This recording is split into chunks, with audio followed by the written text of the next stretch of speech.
بسم اللہ الرحمن الرحیم۔ آج ہم جس سورہ کا ترجمہ اور تفسیر دیکھیں گے وہ ہے سورۃ العلق۔ سورۃ العلق ایک مکی سورت ہے، 19 آیتوں پر مشتمل یہ ایک سورت ہے۔ ویڈیو کو اینڈ تک لازمی دیکھیے گا، پسند آنے پہ لائک کیجیے گا، شیئر کیجیے گا اور میرے چینل کو سبسکرائب کرنا ہرگز نہیں بھولیے گا۔ ویڈیو کا آغاز کرتے ہیں۔ بسم اللہ الرحمن الرحیم۔ شروع اللہ کے نام سے جو سب پر مہربان ہے، بہت مہربان ہے۔ اقرأ بسم ربک الذی خلق۔ پڑھو اپنے پروردگار کا نام لے کر جس نے سب کچھ پیدا کیا۔ خلق الانسان من علق۔ اس نے انسان کو جمے ہوئے خون سے پیدا کیا۔ اقرأ وربک الاکرم۔ پڑھو اور تمہارا پروردگار سب سے زیادہ کرم والا ہے۔ الذی علم بالقلم۔ جس نے قلم سے تعلیم دی۔ علم الانسان ما لم یعلم۔ انسان کو اس بات کی تعلیم دی جو وہ نہیں جانتا تھا۔ کلا ان الانسان لیطغی۔ حقیقت یہ ہے کہ انسان کھلی سرکشی کر رہا ہے۔ ارآہ استغنی۔ کیونکہ اس نے اپنے باپ کو بے نیاز سمجھ لیا ہے۔ انا الی ربک الرجعی۔ سچ تو یہ ہے کہ تمہارے پروردگار ہی کی طرف سب کو لوٹنا ہے۔ ارأیت الذی ینہی عبدا اذا صلی۔ بھلا تم نے اس شخص کو بھی دیکھا ہے جو ایک بندے کو منع کرتا ہے جب وہ نماز پڑھتا ہے۔ ارأیت ان کان علی الہدی۔ بھلا بتلاؤ کہ اگر وہ نماز پڑھنے والا ہدایت پر ہو، او امر بالتقوی یا تقوی کا حکم دیتا ہو تو کیا اسے روکنا گمراہی نہیں۔ ارأیت ان کذب وتولی۔ بھلا بتلاؤ کہ اگر وہ روکنے والا حق کو جھٹلاتا ہو اور منہ موڑتا ہو۔ الم یعلم بان اللہ یری۔ کیا اسے یہ معلوم نہیں ہے کہ اللہ دیکھ رہا ہے۔ کلا لئن لم ینتہی لنسفعا بالناصیہ۔ خبردار اگر وہ باز نہ آیا تو ہم اسے پیشانی کے بال پکڑ کر گھسیٹیں گے۔ ناصیات کاذبات خاطئہ۔ اس پیشانی کے بال جو جھوٹی ہے، گنہگار ہے۔ فلیدع نادیہ۔ اب وہ بلا لے اپنی مجلس والوں کو۔ سندع الزبانیہ۔ ہم دوزخ کے فرشتوں کو بلا لیں گے۔ کلا لا تطعہ واسجد واقترب۔ ہرگز نہیں، اس کی بات نہ مانو اور سجدہ کرو اور قریب آ جاؤ۔ اقرأ بسم ربک الذی خلق۔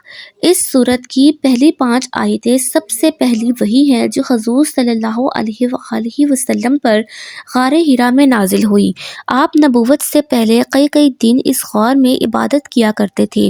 ایک روز اسی دوران حضرت جبرائیل علیہ السلام آپ کے پاس آئے اور آپ کو دبایا اور کہا کہ پڑھو۔ آپ نے فرمایا کہ میں تو پڑھا ہوا نہیں ہوں۔ یہ مکالمہ 3 مرتبہ ہوا۔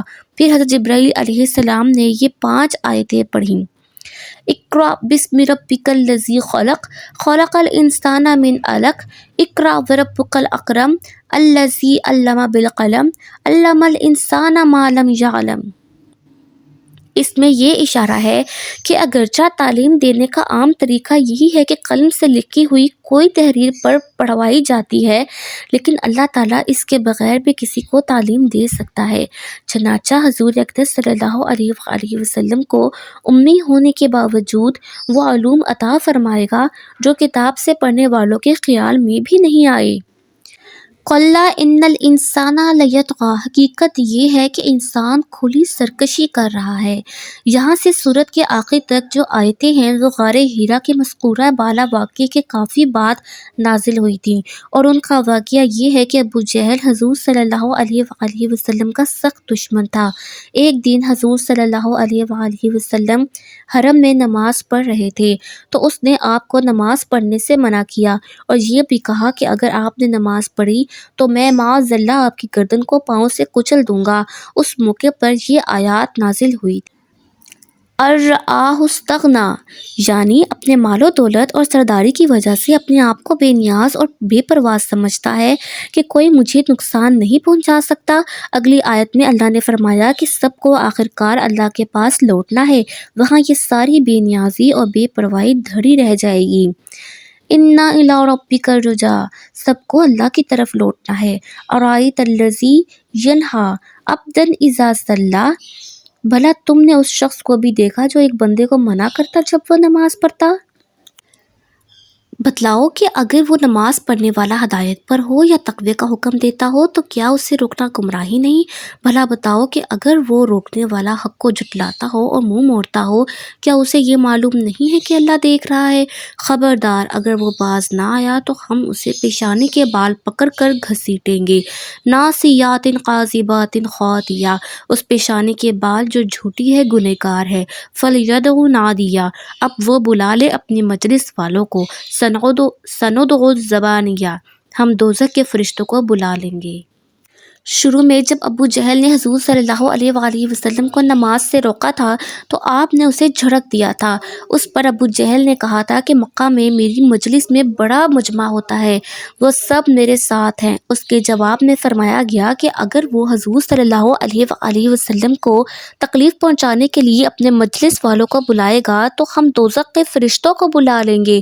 بعض روایتوں میں ہے کہ ابو جہل آپ کو تکلیف پہنچانے کے لیے بڑھا تو لیکن پھر رک گیا ورنہ فرشتے اس کی بوٹیاں نوچ ڈالتے۔ کلا لا تطعہ واسجد واقترب، ہرگز نہیں اس کی بات نہ مانو اور سجدہ کرو اور قریب آ جاؤ۔ یہ بڑا پیار بھرا فقرہ ہے اور اس سے معلوم ہوتا کہ انسان کو سجدے کی حالت میں اللہ کا خاص قرب عطا ہوتا ہے۔ یہ آیت سجدے کی آیت ہے اور اس کی تلاوت کرنے اور سننے والے پر سجدہ تلاوت واجب ہو جاتا ہے۔ البتہ آیت کو پڑھے بغیر صرف دیکھنے سے سجدہ واجب نہیں ہوتا اور صرف ترجمہ زبان سے پڑھنے میں بھی احتیاطاً سجدہ کر لینا ضروری ہے۔ یہ تھی میری آج کی ویڈیو۔ پسند آنے پہ لائک کریں، شیئر کریں اور میرے چینل کو سبسکرائب کرنا ہرگز نہیں بھولیے گا، اور یاد رکھیے گا کہ نماز قائم کرنی ہے، زکوٰۃ دینی ہے اور دین پر ثابت قدم رہنا ہے۔ شکریہ۔